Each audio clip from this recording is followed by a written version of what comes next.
से पानी निकाले, पानी को खौलाए, पानी उड़ गया, नमक बन गया। देख रहे इरविनवा, नमक हो गलो। इरविन पगला गया। महात्मा गांधी ने कहा कि दोबारा इस आश्रम में नहीं आऊंगा जब तक देश आजाद न कर लूं।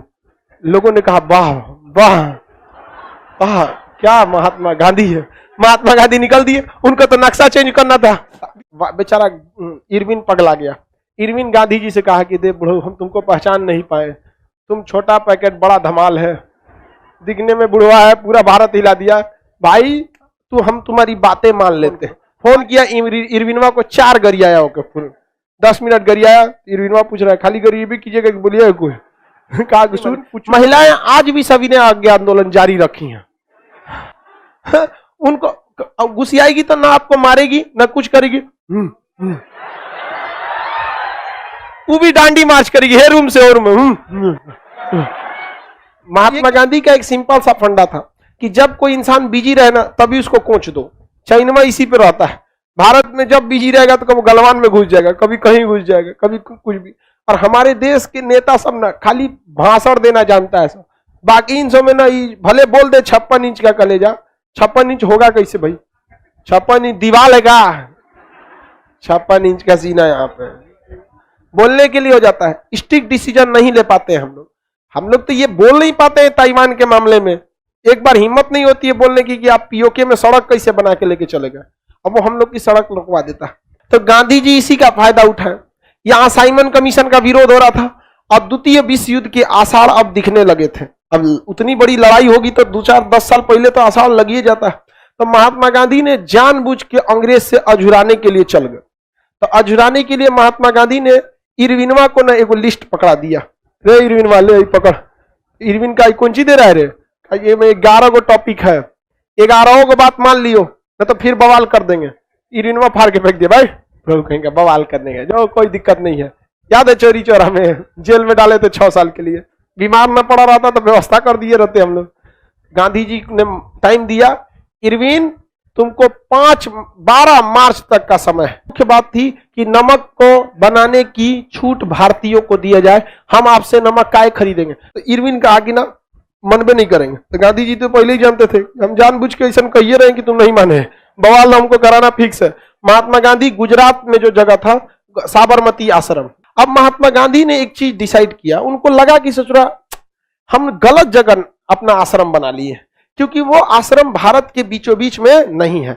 बाद में इनको नक्शा समझ में आया, शुरू में नक्शा का क्लास करवे नहीं किए। यहां पे कौन सा आश्रम? साबरमती। महात्मा गांधी साबरमती आश्रम से अपने कहे कि एक काम करते हैं, इसको हमें बवाल कराना है। बवाल कैसे होगा? तो पैदल चलेंगे तो बवाल होगा, क्योंकि धीरे धीरे पहुंचेंगे। और समुंदर कहां है? वहां से बहुत दूर है। तो समुंदर वहां से बहुत दूर था, 230 मील, बहुत दूर समुंदर। लगभग इनको जाते जाते 26 दिन लग गया। पैदल चलेंगे 24 दिन लग गया पैदल जाते जाते। तो महात्मा गांधी जानबूझ के क्या किए थे? अझुराने के लिए सोचे थे। क्या करेंगे? पैदल। ये अपने 78 अनुयायियों के साथ, कहीं कहीं ये 80 देता है, कहीं कहीं क्या देगा? 80। इतने अनुयायी थे, वो क्या थे? SC ST थे। इसमें सरोजिनी नायडू भी थी। इसमें कौन थी? सरोजिनी नायडू। तो इसके साथ ये कहां निकल दिए? डांडी नामक स्थान पर। तो 12 मार्च को ये कौन सा यात्रा चालू कर दिया? डांडी। डांडी समुद्र के किनारे है या नहीं है? तो ये कौन सा यात्रा चालू किया? डांडी मार्च। और डांडी पहुंचे कब? 6 अप्रैल 1930। 6 अप्रैल 1930। और वहां डांडी नामक स्थान पे पहुंच के समुद्र से पानी निकाले, पानी को खौलाए, पानी उड़ गया, नमक बन गया। देख रहे इरविनवा, नमक हो गलो। इरविन पगला गया। महात्मा गांधी ने कहा कि सारे लोग नमक कानून को तोड़ दो।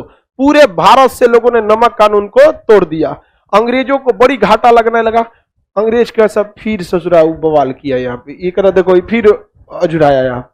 महात्मा गांधी देखे कि पूरे भारत में लोगों ने क्या किया? अंग्रेजों का विरोध किया। महात्मा गांधी ने कहा कि यही मौका अच्छा है। महात्मा गांधी ने कहा कि आज मैं अपनी बनाई हुई आश्रम से निकल चुका हूं। जबकि उनको लग गया था कि हम साबरमती आश्रम हमको बीच में बनाना चाहिए था, भारत कंट्रोल नहीं हो रहा है यहाँ। एक काम करते हैं, इमोशनल खेल जाते हैं। तो साबरमती आश्रम के से निकले ना, तो उन्होंने कहा कि मैं आज अपनी आश्रम की दहलीज से पांव निकाला, दोबारा इस आश्रम में नहीं आऊंगा जब तक देश आजाद न कर लूं। लोगों ने कहा वाह वाह वाह, क्या महात्मा गांधी है। महात्मा गांधी निकल दिए, उनको तो नक्शा चेंज करना था बीच में। और यहां से निकल के कौन सा आंदोलन चल दिया, दांडी मार्च। अब पूरे लोगों ने कहा महात्मा गांधी आपने तो घर छोड़ दिया अपना, भगवान आप बहुत कितने नेक दिल इंसान है, भारत के लिए आप क्या क्या कर सकते हैं। महात्मा गांधी का सब लोग मेरा मेन प्लान थोड़े सोच पाएगा, हमारा नक्शा के हिसाब से बीच में जाना है। तो महात्मा गांधी ने दांडी मार्च को तोड़ दिया और दांडी आंदोलन में गए और नमक कानून को तोड़ दिया। इरविन चिल्लाते रह गया, कुछ नहीं हुआ। इसे कहा जाता है कि प्यार से आपकी बात को न मानना। क्या कहा जाता है? प्यार से आपकी बात को न मान, जिसे इमोशनल ब्लैकमेल कहते हैं। समझ में आ गया कि नहीं आ गया? Emotional blackmail. तो महात्मा गांधी ने क्या कहा कि इस जो हम कर रहे हैं इसे क्या कहा जाता है? प्यार से बात को न मानना। सविनय मतलब प्यार से, बात न मानना मतलब अवज्ञा, आज्ञा नहीं है, अवज्ञा। आंदोलन है सविनय अवज्ञा आंदोलन, सविनय अवज्ञा आंदोलन मतलब तोर बतिए नहीं मानेंगे, तुम जो बोलेगा हम सुनेंगे और फिर प्यार से कहेंगे कि हम आपकी बात को नहीं मानते। सिविल डिसओबीडियंट मूवमेंट, सिविल मतलब सभ्य तरीके से, डिसओबीडियंट मतलब बात ना मानेंगे, सभ्य तरीके से आपकी बात को ना मानेंगे। Civil disobedient movement. समझ में आ गया कि नहीं आ गया? बतिए नहीं माने, कुछ कहोगे मार झगड़ा नहीं करेंगे, क्या करेंगे?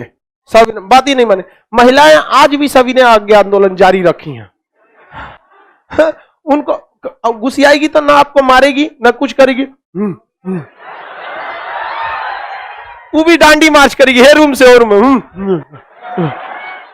तो ये क्या रहता है? महिलाओं का सविनय अवज्ञा आंदोलन, सिविल डिसओबीडियंट मूवमेंट। आपको ना वो बोलने जाएगी ना, लेकिन जो आप कहेंगे वो उल्टा करेगी। साइमन वाला थोड़े करेगी, साइमन करती पिटा जाती। लाला लाजपत राय को पढ़िए सभी सब।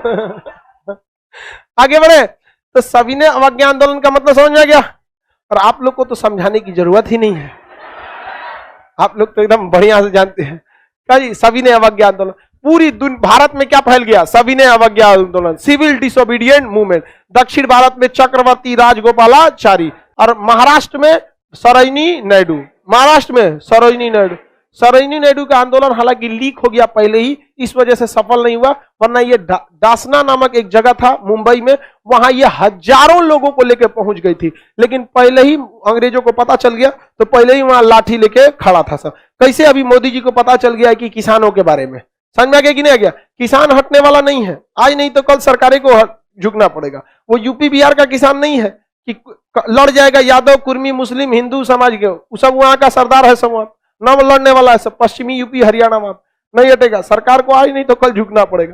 तो अंग्रेजों ने सरोजिनी नायडू के आंदोलन को तोड़ दिया। कश्मीर के क्षेत्र से खान अब्दुल गफ्फार खान, किसने किया था? खान अब्दुल गफ्फार खान। इन्होंने भी क्या कर दिया? सविनय अवज्ञा आंदोलन को तोड़ दिया। इलाहाबाद से जवाहरलाल नेहरू, बिहार से राजेंद्र प्रसाद, बिहार से राजेंद्र प्रसाद, इलाहाबाद से जवाहरलाल नेहरू। मोतीलाल नेहरू अब आएंगे बीच में, ऐसा झारा था बर के नेडवा की दोबारा यही भी नहीं की यहाँ पर, समझ में गया? यहां से खान अब्दुल गफ्फार खान, खान अब्दुल गफ्फार खान ने एक संस्था खोला, खुदाई खिदमतगार संस्था, खुदाई खिदमतगार संस्था। और यही खुदाई खिदमतगार संस्था ने महात्मा गांधी को क्या कहा था? मंगल बाबा। इन्होंने अपनी एक सेना गठन कर लिया, लाल कुर्ती सेना। कौन सी सेना? लाल कुर्ती। आज भी रूस की आर्मी को क्या कहा जाता है? Red army. क्या कहा जाता है? Red army. लाल कुर्ती सेना का गठन किसने किया? खान अब्दुल गफ्फार खान। इन्हें सीमांत गांधी कहा जाता था। क्या कहा जाता है? सीमांत, क्योंकि भारत की सीमा का वहां अंत होता था और वहां इनकी विचारधाराएं गांधी जी से मिलती थी, अतः इन्हें क्या कहा जाता है? सीमांत गांधी। महात्मा गांधी पूरा घूम घूम कहे कि देखो अब हम भारत को आजाद करेंगे, हम अपनी साबरमती आश्रम को छोड़ दिए, अब हम कहां रहेंगे, हमको रहने के लिए ठिकाना नया बनाना पड़ेगा, क्योंकि हमने प्रण लिया है भारत को आजाद कराने का। इनके दिमाग में पहले से प्लान था, समझ में गया कि हमारा बीच में आना है, चला है नागपुर में। देखिए इसको कहते हैं नक्शा का मास्टर।